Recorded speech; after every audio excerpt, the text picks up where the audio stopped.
A pleasant good morning to one and all, and welcome to Cara Suites, south of Trinidad. My presentation will be, very short. I can assure you that it will not be boring. And I would like to start off by saying that everything about oil is slippery.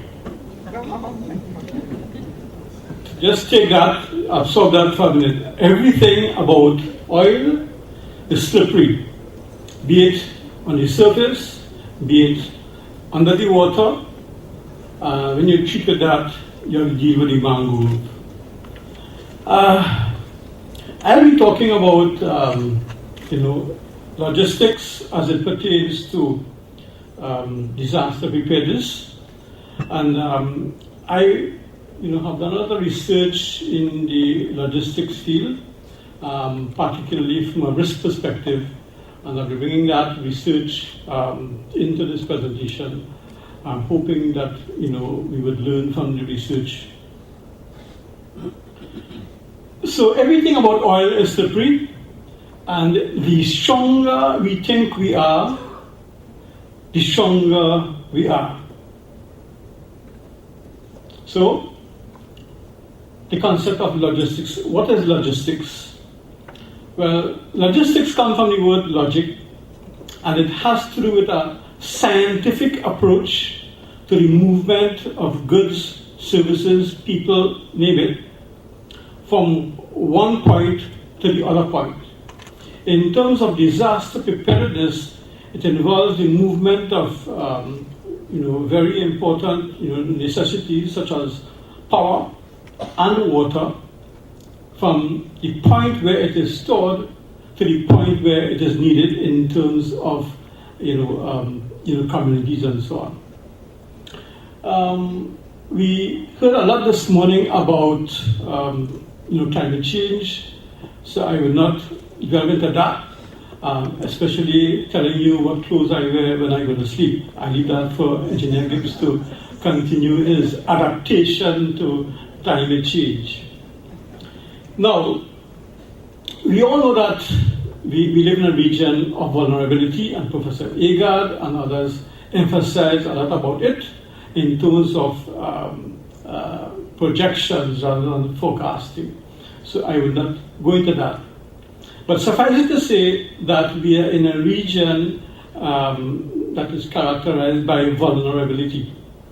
And I have had the experience in 2010 going to St. Lucia and traveling from the north of St. Lucia to the south of St. Lucia and back to two different routes, and actually witnessing the impact of Hurricane Thomas on that island. So I can tell you, it was really, really, devastating. To see banana plantations, for example, flat to the ground.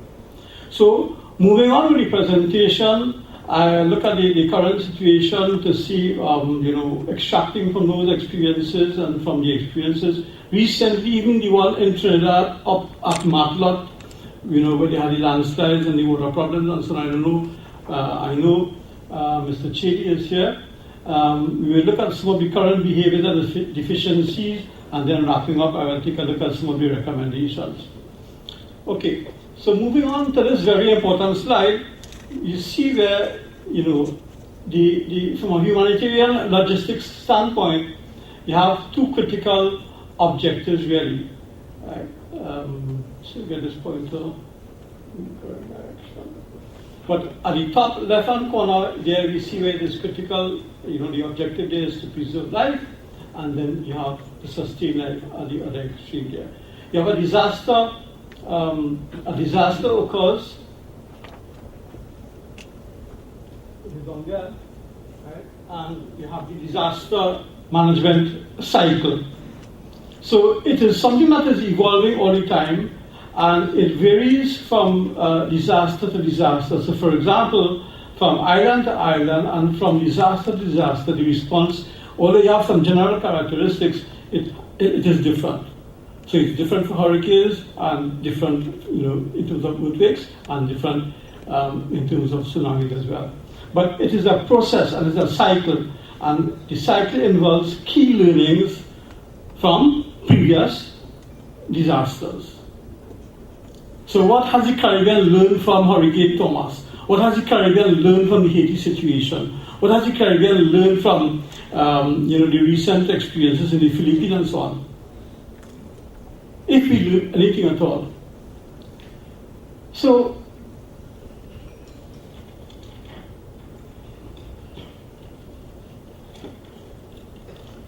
deducing from those experiences, one has identified gaps in appropriate financing, entrepreneurial capacity constraints, uncertain regulatory environment and lack of enforcement, that was referred to this morning, cultural and attitudinal relationships with the environment. This to me is, the heart of the problem. How do we respond? How do we really care about, the environment? What is our relationship with the environment? Where are our ethics and our standards and our responsibilities and so on? And what sort of example we're setting for our children? So the attitude of dumping, old mattresses and stoves and so on, so that is a situation that we really have to address. Okay, many developing countries lack the public sector and private sector bodies that support innovative engineering activities. How many companies sponsor research, for example, and innovative research in terms of products and services to improve the situation, in terms of technology and so on. And one of the other key deductions is the lack of awareness, concern, and implementation. So the lack of awareness. So we in the room here at our level, we are aware, but how many of us are really concerned? And then from that concern, how many of us actually implement things in our home? I can come and talk a lot here, but what am I doing home?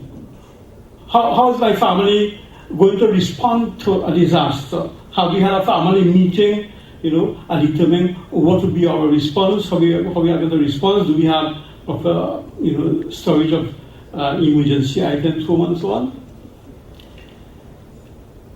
So, moving on into the presentation, this slide here is a critical slide. Here you have the various categories of stakeholders, and I want to emphasize the importance of coordination and alignment, strategic fit into all the various value chains. Right? So, it's not up to the government alone. It's not up to coordinating between the ODPM and the Ministry of Local Government alone.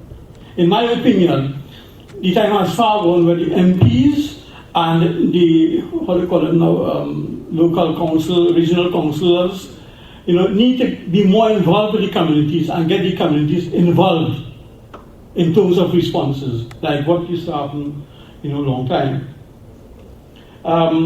So very quickly, in terms of conclusions, there are a number of conclusions that can be drawn and recommendations made. The first thing I want to say is that the time has come for all stakeholders to resort to their moral and ethical conscience and to take responsibility for their actions and do their part in preparing for disasters. When we decide to squat somewhere or go on a hill, we have to be aware of the risks involved and be prepared to stand the consequences of our action and not demonstrate and ask for compensation. That is not, civilized practice.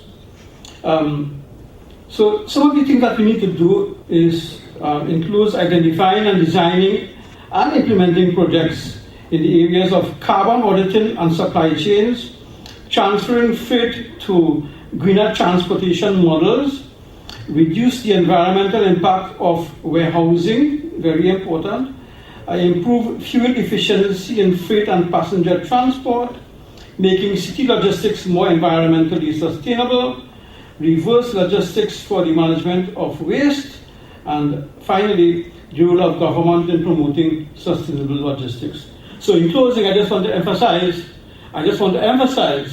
that it is important for organizations like the ODPM to enter into contracts or memorandum of agreements with like places like various malls and so on that can serve as appropriate places as centers. And more so in the planning of responses to disasters and so on, we must take into consideration the insurance aspects as well as the legal aspects. So I just want to say from an oil and gas perspective that I recently witnessed a presentation done by one of my students from the NGC. His name is Eugene Hoyt. And I was pleased to know that the NGC has done well with respect to preparing for disasters in the event there is a leak from those gas pipelines from offshore to onshore. Myself and Eugene planned to write a paper on it, but I was very, very impressed with the with the codes that was adhered to in terms of the pipeline and pipeline construction and layout, and plans that are that the NGC has to respond to any event there's a leak from offshore to onshore, and then from onshore to offshore. So I thank you, and I hope that what I had to say was a little bit enlightening, but we all need to become a bit more aware and to convert that awareness into concern and action.